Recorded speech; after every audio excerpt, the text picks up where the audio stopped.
Welcome back. Now, if you're thinking about buying or selling a home, listen up. New commission rules have led to a whole bunch of confusion when it comes to real estate right now. Yeah, here to help you understand it all is our good friend, real estate expert Kevin Rockoff from Rockoff Realty. Thank you for being with us. Nice to see you The guys incredible again. shrinking man, looking good. Thank you. Feeling How good. are you? Getting all Very full, huh? well. Good. Very well. So it is confusing out there, Yeah, Kev. first of all, what really changed so people understand what's different if you ever sold or bought a house, years ago? It's different now. It's completely different. So what's changed is that about over a year ago, they took out the broker commissions for the buyer in the MLS.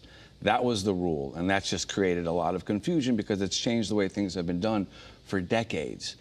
So, and I go on listing appointments. People call, they want to sell their home, and there's so many questions about this. Right. What has really changed? How does this affect me? All people know is, we're not talking hundreds of dollars, we're talking thousands of dollars. Sometimes tens of thousands of dollars. So to nut it down, what really has changed is conversations are happening, which haven't happened before. So if you're a buyer, you sit down with your agent and you discuss, how am I going to get paid? How much do I are going to charge me, the broker? Okay. That really never happened because that fee was already in MLS, unbeknownst to the consumer. Like we all just thought that, the seller paid it, but does that mean the sellers don't pay the buyer's agent, or they don't have to, or? Well, that's the big question. Who's actually paying, right? Yeah. Is it the seller paying or the buyer paying? I'm of the belief it's the buyer's money. At the end of the day, when you have a closing, there's 6, 7 people sitting around a room, the mortgage broker, the lawyers, the appraiser, the inspector, and the realtors. Only one person's coming in the room with the money.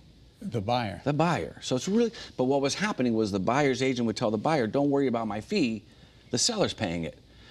You know what I mean? So that was really the nut of the confusion. Now everything is open to negotiation. So when we sit down with a seller, you don't have to say, okay, you're going to add a 2.5% or 3% broker fee to your sales price. You make it negotiable. So when you get an offer comes in, the buyer-broker commission is in the sales contract. So the listing agent can just focus on their the seller can just focus on their net proceeds. Okay. So I hope that makes sense. It's kind of a... Yeah. But here's the thing. Are you worried, how is it playing out? Does that mean the buyers have to pay out of pocket, or that you're not really doing the 2.5%? Because I'm thinking then the buyer's agents aren't going to want to come to your house because they're going to know they're not getting paid as much or something. Well, that's called steering, and that's always, are the buyers going to... The buyer's agents don't really care about what the brokers... They want to see a house. I mean, the buyers just want to see a house. Right. And so the fee, to answer your question, is a good question. How does it become negotiable? So let's say you get an offer for $500,000 on a house. Right. And in there it says 2.5%, let's say to Coldwell Banker or some other broker, right? And then you get another offer for $500,000, and it's got a 3% commission to a Remax or whatever. You, the seller, just focus on your net proceeds. You don't really care necessarily what the buyer agent is getting paid. Right. Because it's a very different job, buying agent versus listing agent. But again, the buyers and sellers are now able to negotiate their fees in theory, but you are seeing changes. We are negotiating these fees, and I think it's great for consumers. We've got some houses that you have recently sold for your 1% commission, which we just That think is is absolutely terrific. Look at how beautiful this house is. That's gorgeous. Oh, That's my in God. West Hartford. Okay. Oh, of course it's in West Hartford. Everything is beautiful there.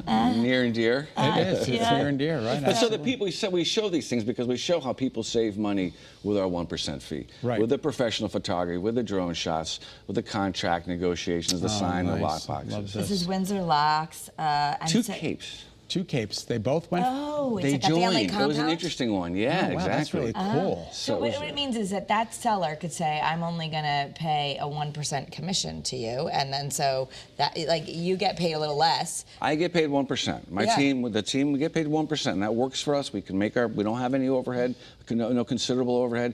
We can make a good profit at 1%. Yeah. Right. And how many? 600 and how We're many? up to like close to 640 now. 640 homes. All at across 1%. Connecticut. Yeah, people have saved, average like $7,000 per house. That's Yeah. really With incredible. And you get the same great service. We're all 5-star. There's 100 reviews for us on.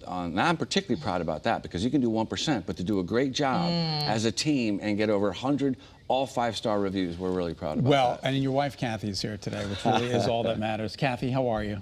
It's good to see you. She's She will good. not come on camera, but we love her. But she said, but you said she's feeding you better, and you're working out and all that. We're Okay. feeling All right, good. if you would like to Feeling get in good. touch with Kevin and his team, please visit rockoffrealty.com. Make sure to tell them Great Day Connecticut sent you. Kev, thank you And so they much. do.